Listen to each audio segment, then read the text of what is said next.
grocery items, trust low-cost supermarket for the widest variety of quality products at low prices.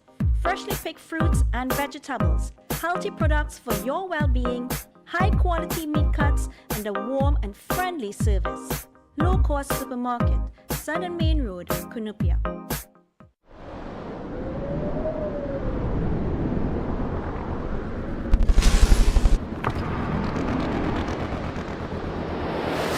The power.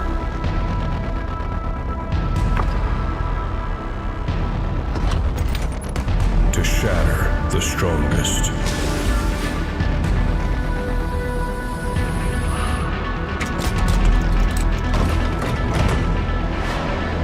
Conquer the indestructible with Ronex's collection of angle grinders.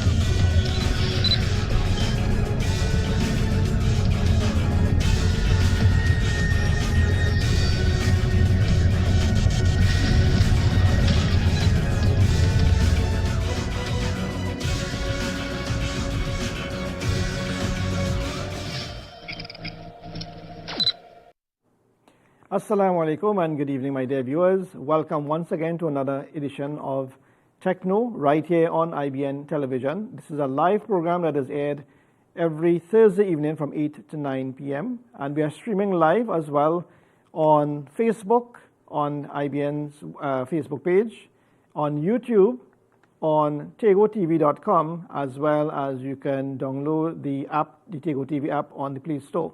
So if you're using any smartphone, whether it be Apple or Android based, you can get it on the Apple Store or the Android Play Store, as the case may be. And of course, if you're using a computer or a tablet, you can stream live on the website tegotv.com. Last week, we started off a series talking about AI. What is it?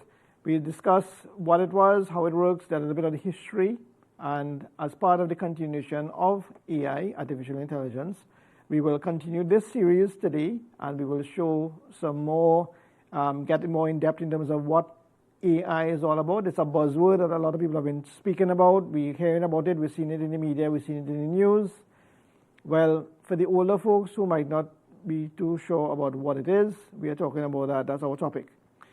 If you are looking at this program for the first time, as I mentioned last week, this program has been on air since 2006.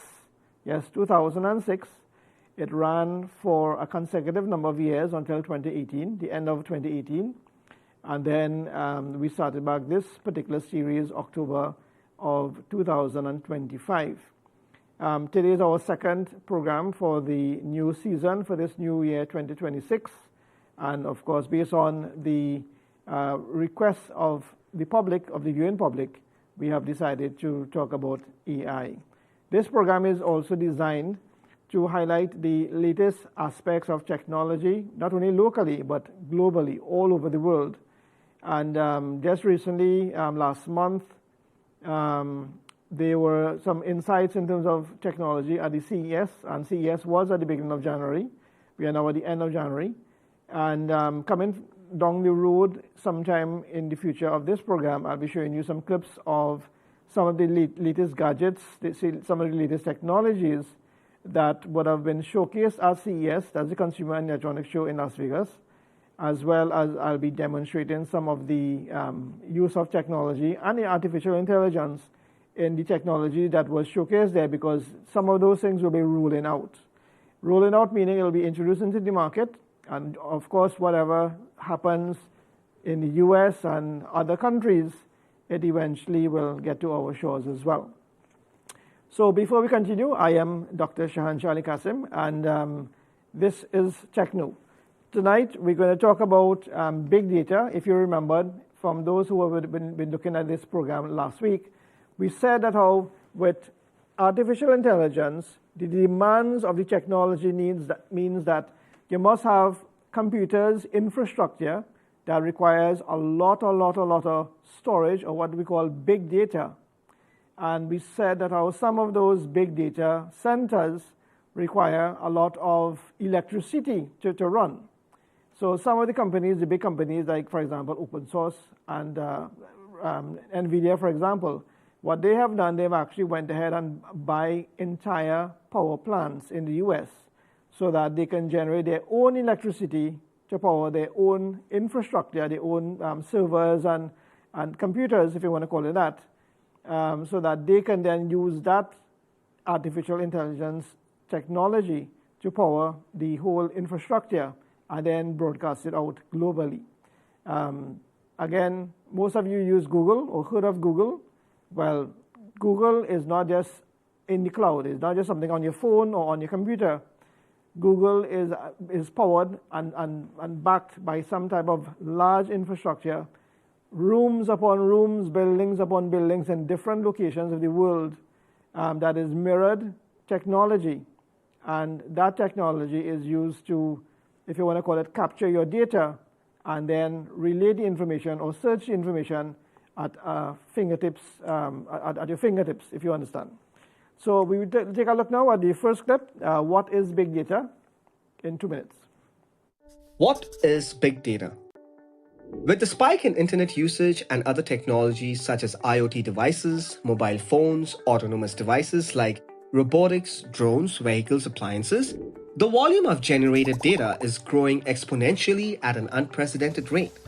This constant increase in the amount of data generated has led to the emergence of big data. So, what is big data? Let's keep it simple. Big data refers to a collection of data that is so huge and complex that none of the traditional data management tools are able to store it or process it efficiently. Now, you know that big data involves lots of data, but have you ever stopped to think about just how big is big data? According to Forbes, there are 2.5 quintillion bytes of data created every day. Now, you might be wondering how big data tools manage to handle such a huge amount of data. When Netflix offers you personalized recommendations from its library of thousands of movies and TV shows, that's big data at work. Big data helps Netflix determine which programs may be of interest to you, and the recommendation systems actually influences 80% of the content we watch on Netflix. In the near future, with the growing increase in the volume of data, big data will grow bigger and the demand for data management experts will shoot up. The gap between the demand for data professionals and their availability will widen. This will help data scientists and analysts draw higher salaries. So, what are you waiting for? Right, so that was a little introduction into big data. Now, just to give you an idea, I'm quite sure that some of you use a computer and you have storage. Most of you would be using storage on Google or Gmail, Hotmail or Outlook, which is from Microsoft. Some of you who would have used emails like way back when might still be using Yahoo or MSN or even AOL. Yeah, exactly. Not LOL, AOL. That was from some of the earlier servers. Now, if you remembered, for many of you out there who have been using email for at least 15 years, you will remember that when Google came out, they introduced Gmail, and they told you, store your email. We're giving you a free email address for unlimited storage, unlimited time for free. So guess what? A lot of people jumped on the bandwagon and they signed up for a free Gmail account. When they came out with smartphones, they asked you to create something called a internet password as well as an internet account, what is now referred to as a passport. So with Hotmail, for example, with Microsoft, they will tell you, okay, you need to log in onto your computer with Windows 11. So you need to log in with your internet passport. Your password is normally your email address. With your smartphones, for example, you're using an Android phone. And in order for your information to be backed up in the cloud, you need to create a Google account or a Gmail account. And with that Gmail account, it will then automatically back up things like your pictures, your videos, your WhatsApp messages, and any other thing that you might have on your phone, and that's backed up in the cloud. So if for example, I have, let's say, a Samsung phone, and I sign in with let's say, techno@gmail.com, and tomorrow I decide to go and buy another phone. So the other phone can be, for example, let's say a Redmi or a Xiaomi phone, as the case may be. I just call in some names. And I decide now to set up that phone, and I log in with my same techno@gmail.com website or email address. That passport, what it does, it goes in the cloud, and then it pulls for me whatever apps I have on this phone, together with pictures, address book, storage, storage meaning data storage, downloads, downloaded data, apps, WhatsApp messages. All those things are pulled automatically to my next phone because I logged in to the same Gmail account. Now, what it does now is that it will then go through the process of backing up your data over a sequence of time, little bit by little bit, daily, every day, and your information is stored. But guess what? Just like you have a box of storage, and that box has a limited dimension, the more things you put in the box, the less space it has. And then the more and more things you put in the box, eventually the volume of that box will become filled. And when it becomes filled, it will tell you, okay, you cannot put anything more into that box because you are out of space. So what do? What they have done now is that Google, Hotmail, and many of the other platforms have decided, hey, we have been giving away storage for free. So that means that we are basically opening up the doors and telling everybody, come and get free email addresses. So what they did is they basically give you a bait and line. So you're the fish, they throw the bait and they throw the line and they bring you in for free. So not that you've been using the platforms for weeks, months, years for that matter, and you have a build-up of storage and you have contacts and you have familiarity. What they tell you now is that they tell you, hey, if you want to continue using this storage box, you need to pay for more space, or you need to pay a rental, or you need to pay a monthly fee, or an annual fee, or a semi-annual fee, as the case may be. So they tell you, okay, hey, what? Pay $19 or $20 US per month, or $20 US per year, depending on the size of the storage capacity.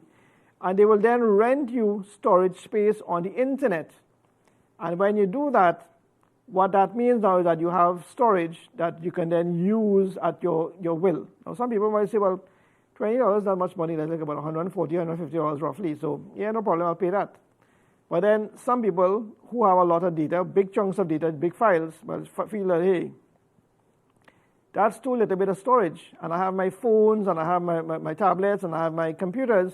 So I need more storage. And of course, more storage means more money.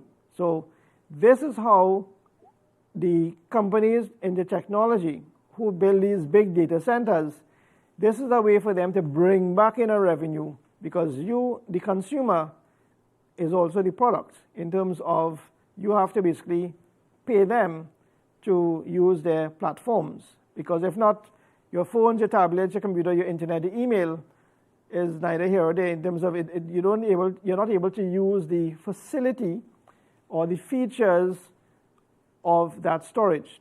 Now, let's fast track to where we are now. A couple of years ago, companies like Microsoft, which is a very big name, or Adobe, which is also a big name in graphics, what they used to do, they will tell you, okay, go to the shop, the computer shop, buy an operating system, Microsoft Office, or you can buy an application program, as a one-off. So you go to the shop, the computer shop, or the technology store, you buy a big box. A couple of years ago, you would have had those, and you buy a big box with some CDs and some books and so on. And they might charge you, let's say, for example, Adobe, the professional suite was selling for about $1,500 US. So you buy that as a one-off. So you buy that as a one-off, they call it a perpetual license. And you then take it and install it on your computer with a license number. You go on the internet, you activate the license, and you're good to go. You're running that machine. If you decide to take it off and put it onto another computer, you have to go on the internet to activate it once again. Of course, there are ways and means of getting around that, but we're not going to talk about that today. And what happened is that you buy the software once, and then the end user will go and buy 6 computers, put it in the office, and load that one software on 6 computers. So what happened now is that companies who sell the software say, look, I wanted to get $1,500 US per software, multiplied by 6, or maybe $1,500 for the first license, and then maybe for the other machine, I'll give them it for $500.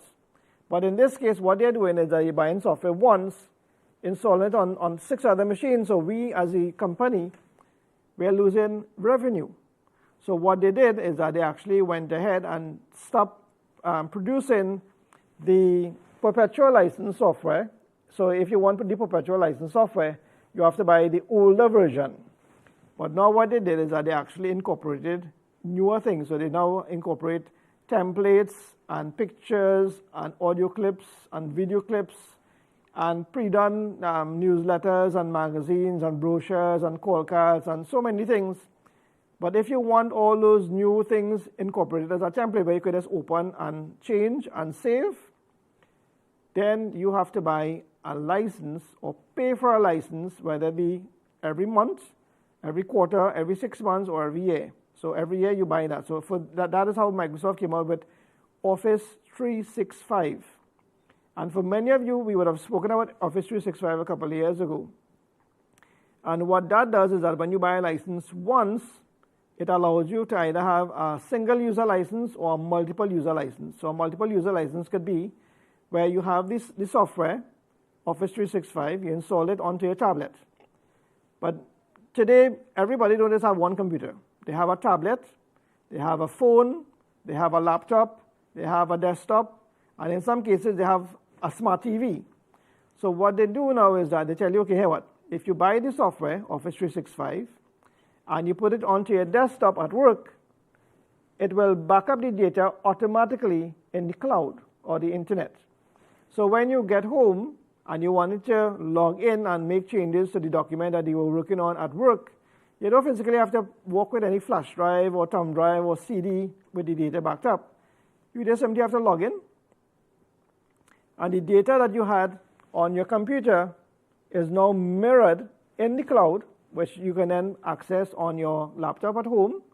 You're on the go. You're on the road. You're going to the mall. You decide to sit down a little bit, and you want to check certain things. No problem. You pull out your phone. You log into the same cloud account, and then you can then simply make some amendments, make some changes at a moment's notice on your phone, parked up somewhere in a mall, sit down, having dinner, you take a little break, as the case may be, or you're waiting on someone and you just decide to pull out your phone and do some work. So what that means now is that you become more productive at multiple locations, but that software did not come for free. What they do now is that they don't tell you, hey, what, pay us a one-off price and you have a perpetual license forever. No, they don't do that anymore. They allow you to do two things. Either one, you buy a one-year license that you buy, and every year you have to renew that license and pay money again, or you pay a smaller chunk of money every month, maybe $20 or $15 or $10 or even $2, as the case may be, depending on what it is you're using. We're not just talking about Office 365 now. And you have access to the platform of software on all your devices. So all the devices will be smartphone, tablet, laptop, desktop, and in some cases, your smart TV as well. Okay, so let's take a look at our next video on big data. As smartphone users, we collectively generate around 40 exabytes of data every month. Yes, you heard it right. This massive volume is what we term as big data. But how do we classify data as big? Let's delve into the concept of the 5 Ws: volume, velocity, variety, veracity, and value. Imagine the internet buzzing with 2.1 million Snapchat snaps, 3.8 million Google searches, and 188 million emails sent all in just 1 minute. How do we make sense of this massive influx? It's where the 5 Vs come in, helping us understand the sheer scale and complexity of big data. Let's take a real-world example: healthcare. Hospitals generate a staggering 231.4 exabytes of data annually. This data, including patient records and test results, is not only vast but also flows at high speed, allowing for quicker disease detection and improved treatments. ultimately reducing costs. Now, you might wonder, how do we store and process all this data efficiently? Enter frameworks like Cassandra, Hadoop, and Spark. Let's focus on Hadoop. Its distributed file system, AGFS, ensures that data is stored in a distributed manner, providing reliability and resilience. Hadoop's MapReduce technique breaks down tasks into smaller chunks, allowing parallel processing. This means tasks are distributed across multiple machines, making the processing lightning fast and ensuring data safety. Think of it as teamwork at its finest. Now let's see big data in action. In gaming, it helps designers enhance user experience, while in disaster management, it proved invaluable during Hurricane Sandy, predicting the storm's landfall 5 days in advance. The impact is clear, faster insights, better decisions. As we wrap up, let's envision the future shaped by big data. Picture a realm where healthcare is finely tailored and cities are models of efficiency. The profound impact extends far beyond fueling innovation, addressing global challenges, and guiding us into uncharted territories. This digital odyssey has just embarked, promising a future where data is the key to unprecedented progress. The possibilities are boundless, and our journey into tomorrow is filled with exciting prospects. Now think about it. The human brain, as we know it, is a very complex organ, right? We have two complex organs in our body, our brain and our heart. And then there are other organs that are responsible for different functions of how we operate, how we live, how we actually survive.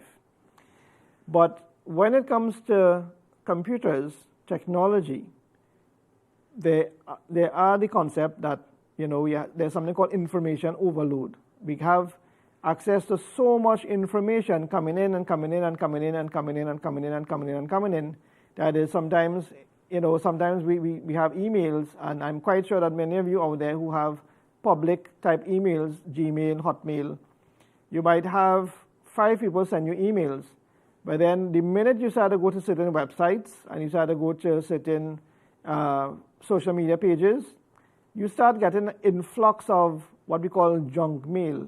And some junk mail might be, okay, I read it, might have fruitful information.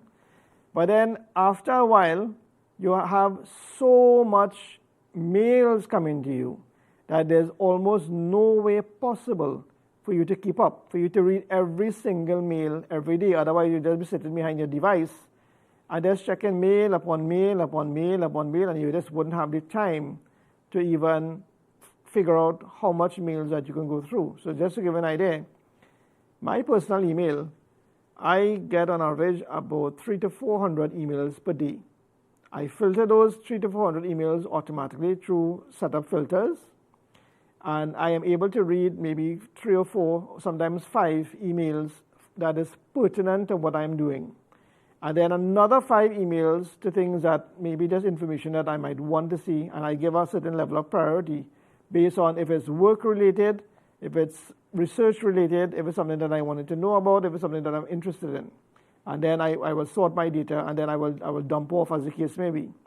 Some things are kept for archival purposes so that I will come back to it if I need to check it in within a year or 2 years or 3 years or 4 years.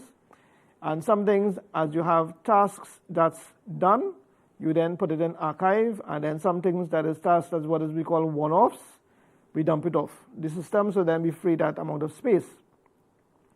But when you have a lot of mail coming in over and over and over, especially from sometimes you just subscribe to something, what tends to happen is that you become overloaded with emails and overloaded with information.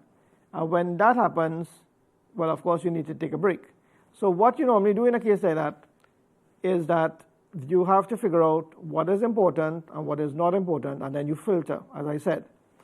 Now, in the US, very, very prominent in the US, almost everywhere you go to buy something, you go buy a restaurant, you go buy shopping like Walmart, for example, you go to a computer shop, you go to a gaming place, you go to a theme park, you go to almost anywhere. When you go in, they will ask you for two things when you go to pay. You don't just pay with your credit card or pay with your cash. They will say, would you like to fill out a form? And if you fill out a form or join our mailing service, and when you do that, you will get additional discounts or offers as the case may be. No problem, you go ahead and sign up with that. So you just say you just decide to sign up for company X. But then all of a sudden, when you sign up with company X and you verify your email, you start getting one mail every day. And then all of a sudden, you're going to go from 1 mail to 2 mail to 5 mail to 20 mail to 100 mail to 200 mail. How does that happen? Because what they do, these companies, they gather information, they gather email addresses. And when they gather email addresses, they sell that email address to other people or other competitors or people with similar interests. And then they just start spamming you, if you want to call it that. And at that point, that's when you now have to figure out what is important, what is not important, what is phishing, what is junk, what you need to block, what you need to dump off, what you need to unsubscribe to, things like that. Now, what is happening is that in Trinidad, I found that a lot of companies who are computerizing their systems, whereby when you go in to pay with your credit card or they go in and you no longer have little bill books that write a bill for you, but they print a bill. So when they print a bill, they capture your information. And when they capture your information, what they do as well, they don't just capture your name, your credit card information, your address and your phone number, but they also build a database. So for example, you go to the bank and you have to log into their free email or the free internet service. They ask you to fill out a form. You put in your name. Some people put in their real name. Some people put in a fictitious name. And then you have to put in an email address. And when they put in that email address, they capture your information. Likewise, you go to a fast food outlet, you go to a mall, you go to a restaurant, you go to a grocery. Just like in the US, a lot of places now are giving you free email. You go to a medical company, you go to a hospital, you go to a government institution. And when you get in free Wi-Fi, there's nothing called free. Yes, you get in free Wi-Fi so that you can connect your device to browse the internet or send an email or check your WhatsApp. But what they're doing is that they're actually capturing your information, building a database with it. And then, in some cases, if that data is breached or leaked, as the case may be, other companies, other people, even spammers or criminals could get your information that then they can log into your phone remotely. They can log in through to your laptop, your desktop, your tablet, your banking system, your banking account, and pull cash off to the system. So this is something that you should bear in mind. Trinidad is a smaller, much smaller economy, but we are not there and sophisticated as, for example, like in North America or some of the first world countries where they have almost everything at your fingertips with regards to technology. Trinidad is still getting there. It's not there yet. It's getting there. It's maybe about 5 years or 10 years behind to the rest of the world. But based on what I've seen and read about whereby the government is now partnering with Open Source. Open Source is a company out of California that is the creator of ChatGPT. What that means is that they are partnering with them to try to see how they can fast track the workings of the technology, the workings of automation in terms of how do you automate the electronics of data capture and data use in public service. Now, that is a good thing and a bad thing. The good thing is that hopefully, you won't have to go into the government service. And when lunchtime reach, they have to close because everybody have to go for lunch same time.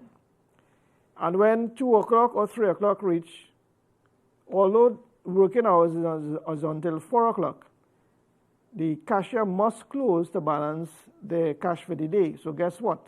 You as the public have to not do any business after the cashier closes because he or she have to close up. Even if it's 1 cashier, 2 cashiers, 10 cashiers, they have to close up to balance the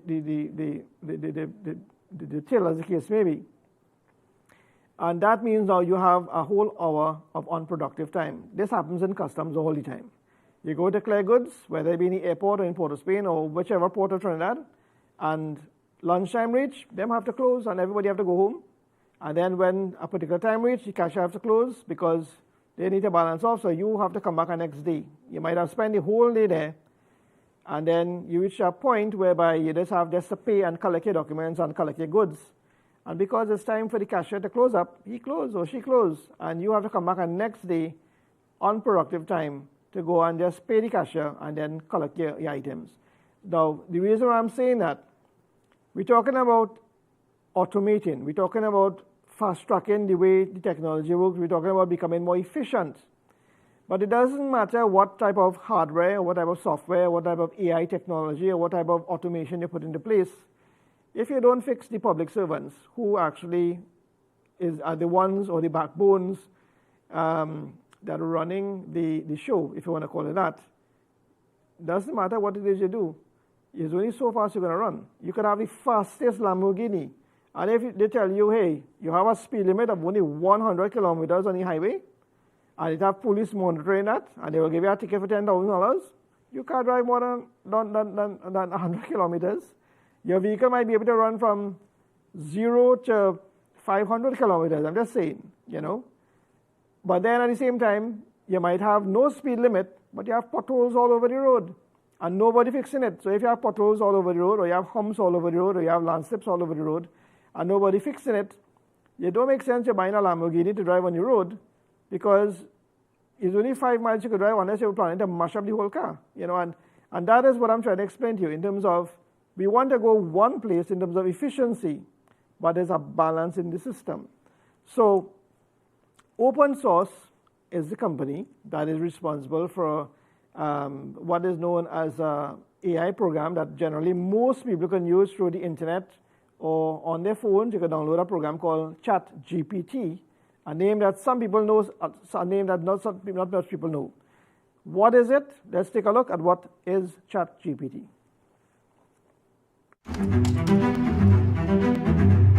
In 1964, researchers at MIT University were working on a computer program. A program so ahead of its time that it would allow seamless communication between humans and machines.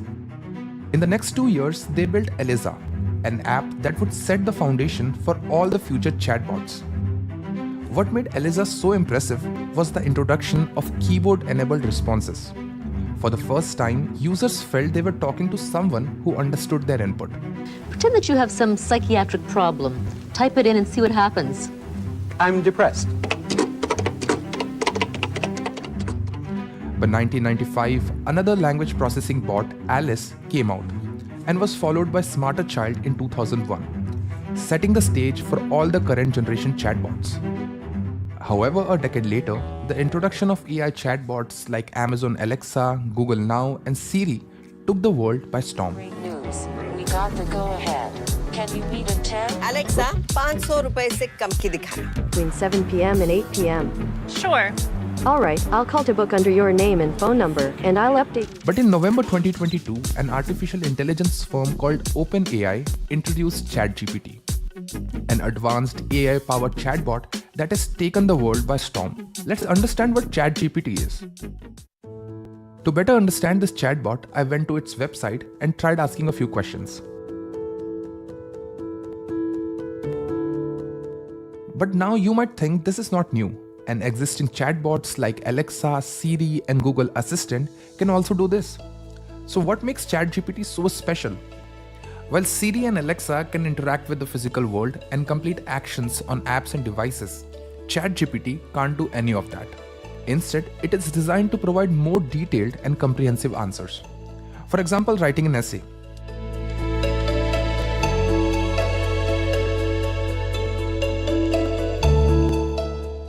Now, this is something that other chatbots cannot do. ChatGPT, as it said, is based on generative pre-trained transformer architecture that is trained on a massive amount of text data from the internet. This is a type of neural network that was introduced in 2017 in a paper titled "Attention is All You Need." A neural network is a large network of computers that can fine-tune its output based on the feedback given to it during stages of training. This allows the model to better understand the context and meaning of the input and to generate conversational responses. It can be used to write articles, stories, and even poetry. The capacity of ChatGPT to produce responses like a conversation is one of its key advantages. It uses 570 GB of text data mined from the internet to answer a wide range of queries. Fundamentally, ChatGPT is a language model that can produce text that sound like human speech in a conversation setting. This implies that it can be used to develop chatbots that converse with students naturally and humanely in the academic world. But teachers and academicians are not thrilled about it, especially when it comes to written assignments. They feel that the bot could be used to turn in plagiarized essays that could be hard to detect for invigilators who are pressed for time. Most recently, New York City's education department banned ChatGPT in its public schools. The authorities have forbidden the bot's use in all devices and networks connected to schools. Like any natural language processing model, ChatGPT has limitations related to caliber and volume of the training data. A representative and the diverse dataset was not used to train the model. In that instance, it might not produce reliable answers to all the queries. Now, with programs like ChatGPT, which was just a brief introduction, a lot of people, not so much in Trinidad, but some people in Trinidad, but more in the US, for example, they have been using that AI platform, ChatGPT, to do several things. One, not only write essays and poems, but actually write books from cover to cover. Now, some of you know that I also own and operate a printing company. And I can tell you, what has happened is that a lot of people have been actually not publishing books by physical print on physical paper, but they have been producing a lot of books and publications by soft copy, or what we call digital copy, or e-books. And in some cases, what they did, they simply went to ChatGPT, write maybe 2 or 3 descriptions of what they wanted the book to be about, and before, maybe within about 2 minutes or 3 minutes, you had a whole 300-page book written from cover to cover, ready to go script. And all they did, they added their name at the bottom. They went to another AI program, and they used that to design, for example, the book cover. They uploaded it to public sites like Amazon, for example. They create a publication, and then they start selling books or e-books, fractionally cost of production, and now they are global. So almost anyone, and I'm talking to you there, viewers, the aunties and the uncles and the older guys who would have retired by now, and you always wanted to write your life's work, or you wanted to publish your biography. What they have been doing is that they've been using these AI chatbots like ChatGPT and publishing the entire life. And not only just publishing it, but they've also been writing books and physically selling the actual book, the life work, in terms of what they did, what they didn't do, what their aspirations was, what some of the experiences was. And the thing about it with Trinidadians as well as people all over the world, they like Bacchanal. So what people tend to do now, they might use ChatGPT to create a book, and then they might add on their own personal touches and add on that little spice into it so that it becomes, quote unquote, a bestseller.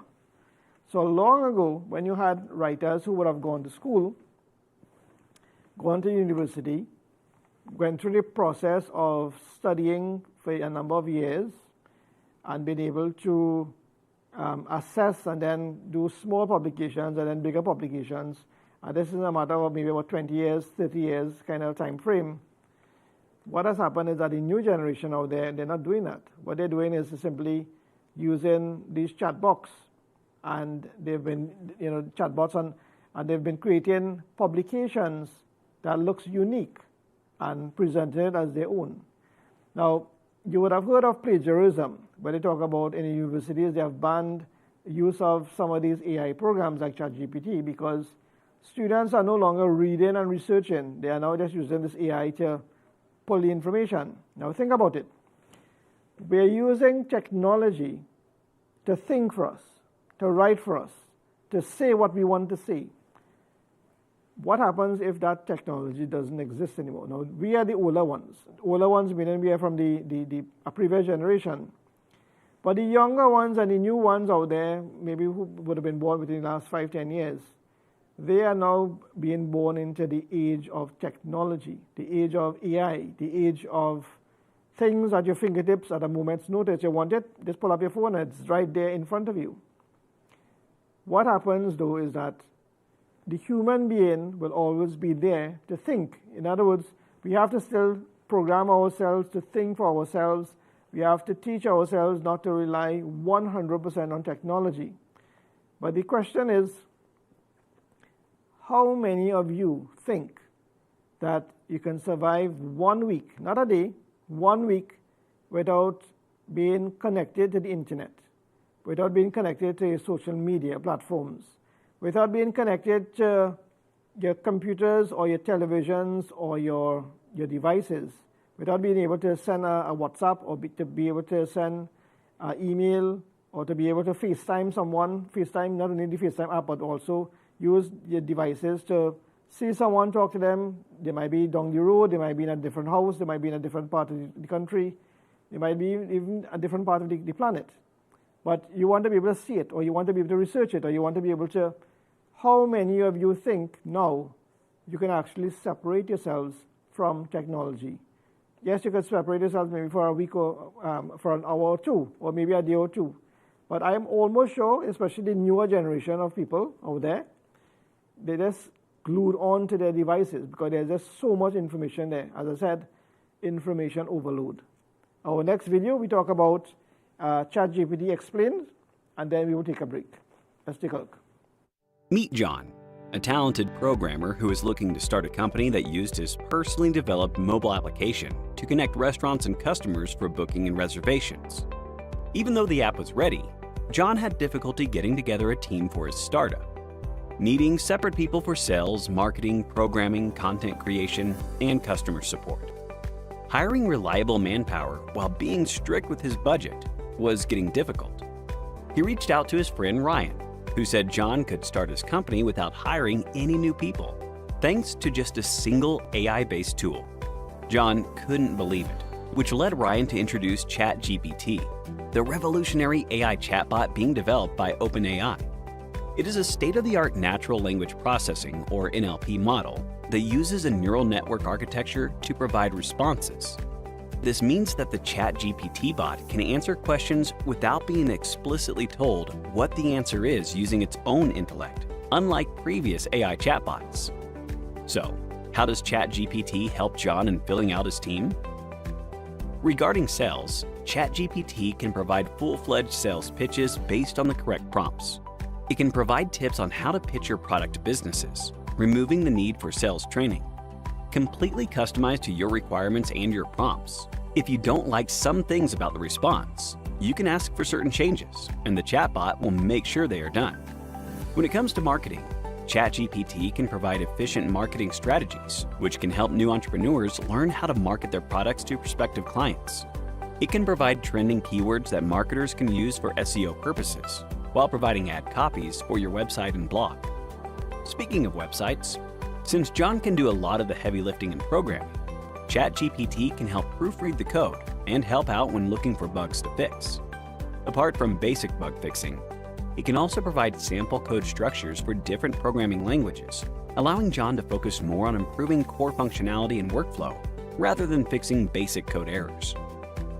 Websites and blogs content is very helpful when gathering potential customer leads. The revolutionary bot can provide full-length blog posts with near-perfect fast accuracy in seconds, allowing further customization, like choosing the length of the subject matter to the complexity of language. For John's customer support, the bot can draft complete customer service emails based on the situation, saving time and resources. The tone of the message can be changed to reflect the nature of the message, creating an efficient alternative for call center professionals. John was left speechless seeing this level of versatility from ChatGPT and wanted to implement it right away. However, Ryan made sure John knew about some drawbacks of the chatbot before getting started. Since the bot is trained mostly on data up to 2021, many of the newer events may still need to be discovered by ChatGPT. Even basic stuff like asking about the current date and time is beyond its scope, much like the limited understanding of context despite providing near lifelike solutions to certain problems. Even the accuracy of many responses can be questioned since the AI model is still learning and being developed. There is a section of the public that believes the revolutionary tool can one day replace Google search. But that day seems far-fetched so far because of the variety of issues people keep running into when using ChatGPT. So here's a question for you. Which of the following tasks cannot be carried out by ChatGPT? 1. Provide latest news. 2. Complex mathematical calculations. 3. Food recipes. 4. None of the above. Think about it and leave your answers in the comments section, and we will provide the answer next week. Give the correct answer along with your reasoning and stand a chance to win an Amazon voucher. However, ChatGPT poses a lot of promise for the future of AI. From full-scaled automated divisions and organizations to serving as the perfect digital assistant, OpenAI is creating a bot for the future aimed at solving the problems of today with the tools of tomorrow. The ability to carry out a myriad of tasks with minimum manpower will boost productivity at organizations in every sector, thanks to the revolutionary ChatGPT. So, how do you think ChatGPT will benefit your daily life? Are you looking forward to using the bot regularly for work or personal life? Right, so we take a break now, and when we come back, we will be continuing that topic of artificial intelligence. Stay tuned. Let's do it again. Back at the Baraka Grounds in Central Trinidad. Friday 6th, Saturday 7th, and Sunday 8th February, just before Ramadan 2026. Get all your food, toys, tech items, phone accessories, clothes, household items, something for everyone just before Ramadan. The pre-Ramadan Expo at Baraka Grounds, Friday 6th, Saturday 7th, and Sunday 8th February 2026.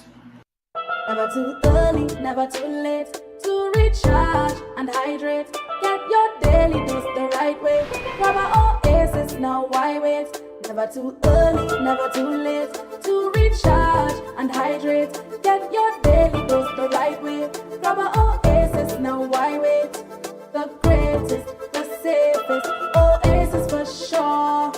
Oasis, it's purer than pure. When the moment comes to honor a loved one, compassion, dignity, and faith matter most.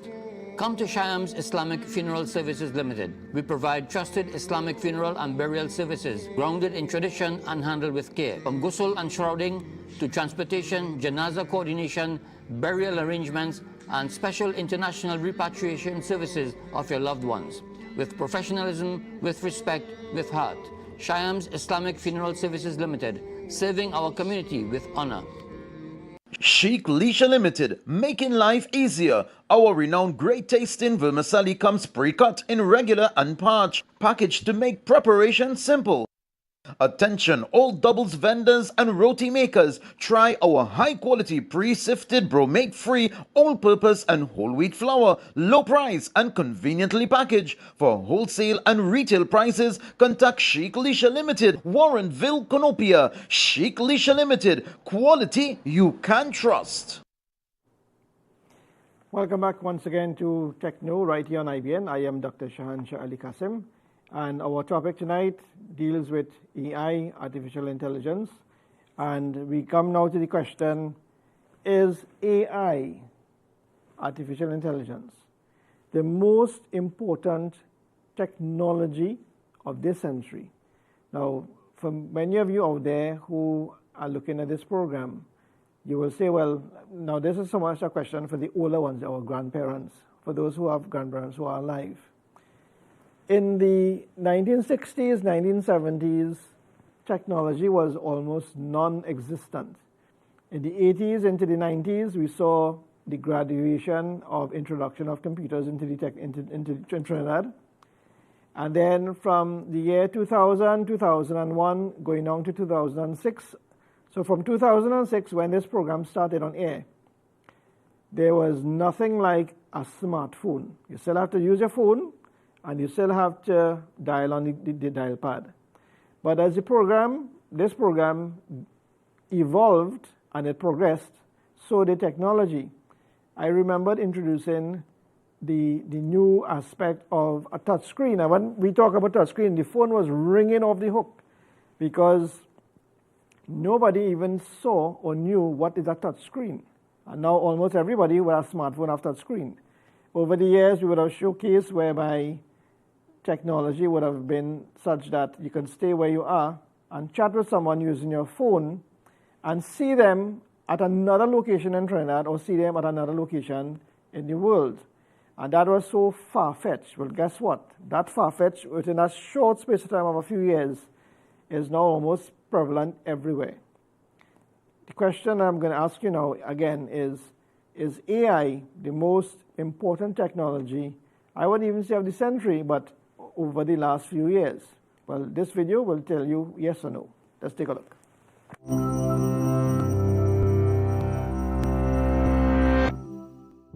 What's the most important century in human history? Some might argue it's a period of extensive military campaigning, like Alexander the Great's in the 300s BCE, which reshaped political and cultural borders. Others might cite the emergence of a major religion, such as Islam in the 7th century, which codified and spread values across such borders. Or perhaps it's the Industrial Revolution of the 1700s that transformed global commerce and redefined humanity's relationship with labor. Whatever the answer, it seems like any century vying for that top spot is at a moment of great change, when the actions of our ancestors shifted humanity's trajectory for centuries to come. So if this is our metric, is it possible that right now, this century is the most important one yet? The 21st century has already proven to be a period of rapid technological growth. Phones and computers have accelerated the pace of life, and we're likely on the cusp of developing new transformative technologies, like advanced artificial intelligence, that could entirely change the way people live. Meanwhile, many technologies we already have contribute to humanity's unprecedented levels of existential risk. That's the risk of our species going extinct or experiencing some kind of disaster that permanently limits humanity's ability to grow and thrive. The invention of the atomic bomb marked a major rise in existential risk. And since then, we've only increased the odds against us. It's profoundly difficult to estimate the odds of an existential collapse occurring this century. Very rough guesses put the risk of existential catastrophe due to nuclear winter and climate change at around 0.1%, with the odds of a pandemic causing the same kind of collapse at a frightening 3%. Given that any of these disasters could mean the end of life as we know it, these aren't exactly small figures, and it's possible this century could see the rise of new technologies that introduce more existential risks. AI experts have a wide range of estimates regarding when artificial general intelligence will emerge, but according to some surveys, many believe it could happen this century. Currently, we have relatively narrow forms of artificial intelligence, which are designed to do specific tasks like play chess or recognize faces. Even narrow AIs that do creative work are limited to their singular specialty. But artificial general intelligences, or AGIs, would be able to adapt to and perform any number of tasks, quickly outpacing their human counterparts. There are a huge variety of guesses about what AGI could look like, and what it would mean for humanity to share the Earth with another sentient entity. AGIs might help us achieve our goals, they might regard us as inconsequential, or they might see us as an obstacle to swiftly remove. So in terms of existential risk, it's imperative the values of this new technology align with our own. This is an incredibly difficult philosophical and engineering challenge that will require a lot of delicate, thoughtful work. Yet even if we succeed, AGI could still lead to another complicated outcome. Let's imagine an AGI emerges with deep respect for human life and a desire to solve all humanity's troubles. But to avoid becoming misaligned, it's been developed to be incredibly rigid about its beliefs. If these machines became the dominant power on Earth, their strict values might become hegemonic, locking humanity into one ideology that would be incredibly resistant to change. History has taught us that no matter how enlightened a civilization thinks they are, They are rarely up to the moral standards of later generations, and this kind of value lock-in could permanently distort or constrain humanity's moral growth. There's a ton of uncertainty around AGI, and it's profoundly difficult to predict how any existential risks will play out over the next century. It's also possible that new, more pressing concerns might render these risks moot. But even if we can't definitively say that ours is the most important century, it still seems like the decisions we make might have a major impact on humanity's future. So maybe we should all live like the future depends on us, because actually, it just might. Right. So that particular video you just saw there, it just fast-track in terms of where we were, in terms of history, where we are, and within this last 100 years, technology have exceeded development way back when, previous to maybe the last 2,000 or 3,000 years, in terms of electronics communications, in terms of technology being advanced in our hands, in terms of us being able to travel great distances in a short space of time. And of course, as a Muslim, as you know, this is an Islamic station, we know that one of the signs of the end of time is whereby information will become available at your fingertips. Inanimate devices will begin to speak, and we are able to travel large distances in a short space of time. And all of those things I just spoke about is very much prominent today. So when, for example, someone had to travel from let's say, from here to England, and they will go on a boat, and they will maybe take a boat for about 3 to 6 months. Now you could go across in less than 9 or 10 hours, you know, by plane. And if you have an even faster jet, you can make it in 6 hours. So my point is, that is where we are right now. And yes, we are talking about technology, but something we must bear in mind is that there are concerns when it comes to generative AI. Let's take a look at our next clip. 5 must-knows to get started with generative AI. Lately, everyone's talking about artificial intelligence, or AI, and how it could change things. But spoiler alert, at Google, AI is not that new at all. We first used it in 2001 when we launched our spell check system on Google Search. Today, AI is in many Google products that billions of people already use. Historically, AI was used to understand and recommend information. Now, generative AI can help us create new content, such as images, music, and code, all with a simple prompt. But as with anything new, it's important to understand the do's and don'ts, so you can get the most out of generative AI responsibly. AI is a machine learning model, not a human. When you interact with generative AI, you'll enter a prompt and the response might seem so unique you may wonder if it's human. But AI can't think for itself or feel emotions. It's just great at picking up patterns. This is called training. Take, for example, a text-to-image model. It learns what a sneaker is through being trained on millions of sneaker photos. Over time, the model recognizes that sneakers are things humans wear on their feet, with laces, soles, and often a logo. This allows the model to take an input such as generate an image of a sneaker with a pizza charm, connect what it's learned about sneakers, pizza, and charms, and generate an image, even if it's never seen an image exactly like that before.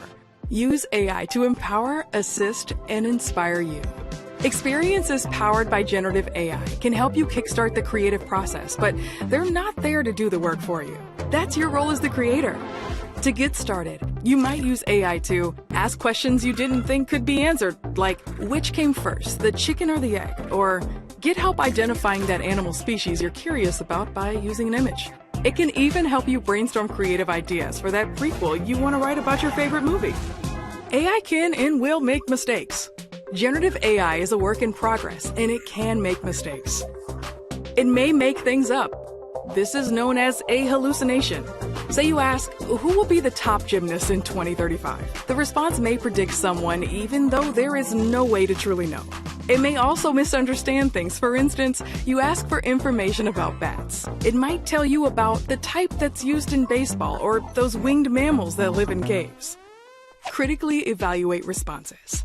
Always check information that's presented as fact. When in doubt, double check it with Google Search. If you see something that's not right, flag it. Many of our generative AI products have reporting tools. Your feedback helps improve the experience for everyone. Watch this space as generative AI evolves.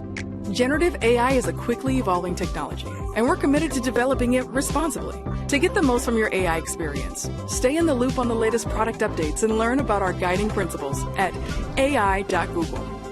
That's it. Now you're ready to practice what you've learned about generative AI. Now, I'm quite sure that looking at some of this, some people will be a little more familiar with AI. But the question will be, and I'm quite sure that you would have heard this as a term, will AI replace me at work? Would AI use robots? Will AI be able to take over the world?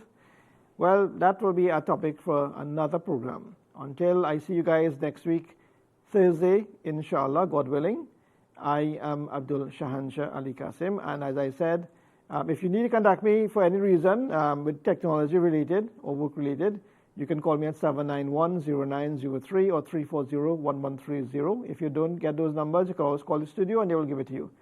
Until I see you guys next week, Thursday, right here on IBN, I'm wishing you once again, a safe and productive week.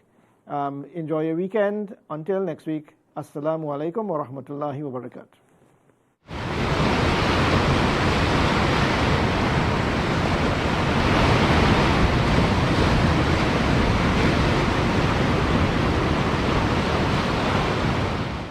Hey kids, my name is Dax, and I am new to Cool Kids team, and my flavor is watermelon. Try one today. Assalamu alaikum. In this, our 20th anniversary of existence, we here at IBN want you to be